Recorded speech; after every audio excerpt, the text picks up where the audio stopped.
Yelp and your private practice. What you need to know. Should I create a Yelp listing? The benefits of having a Yelp listing are that it can help your website SEO and it can expand your marketing message. Having a Yelp listing are people can leave you negative feedback, and Yelp will be calling you all the time trying to get you to buy into one of their advertising plans. But even if you don't put up your own Yelp listing, somebody can put it up for you, which means you will still have to deal with any of the Yelp issues. So, what are the legal and ethical issues that can arise from a Yelp listing?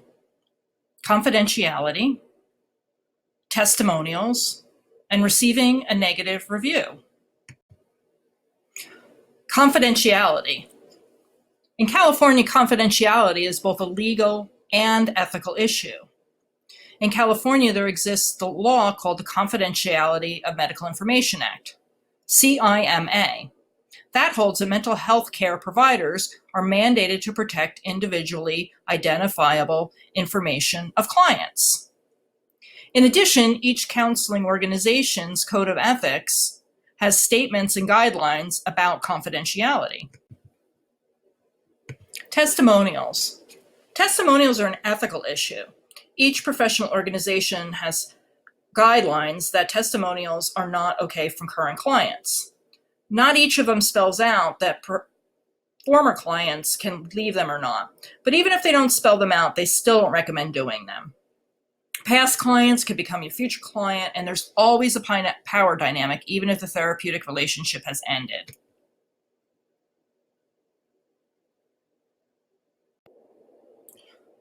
The first thing to remember if you get a negative review on Yelp or any other review site is do not post anything in response that indicates the poster was ever a client.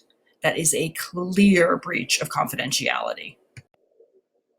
So what should you do if you're given a negative review? If it can be reasonable, reach out to the former client or present client via phone to see if you can resolve the issue with them directly. If their concerns can be resolved, then you can ask them if they're willing to remove the negative review. If the review violates the terms of service of the website it's posted on, like for example, it's clearly abusive, you can ask them to remove the review based on that.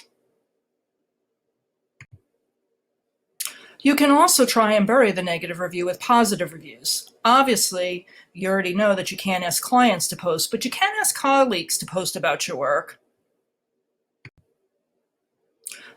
You can also post a response saying that due to confidentiality, you can't address the review specifically, but encourage people to contact you directly if they should have an issue with you.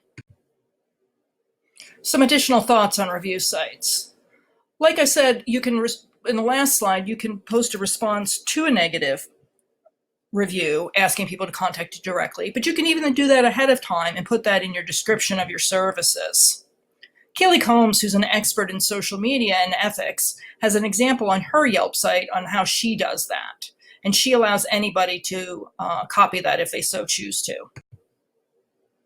If the review is really bad and you're really upset, I would encourage you to consult with somebody knowledgeable about these issues.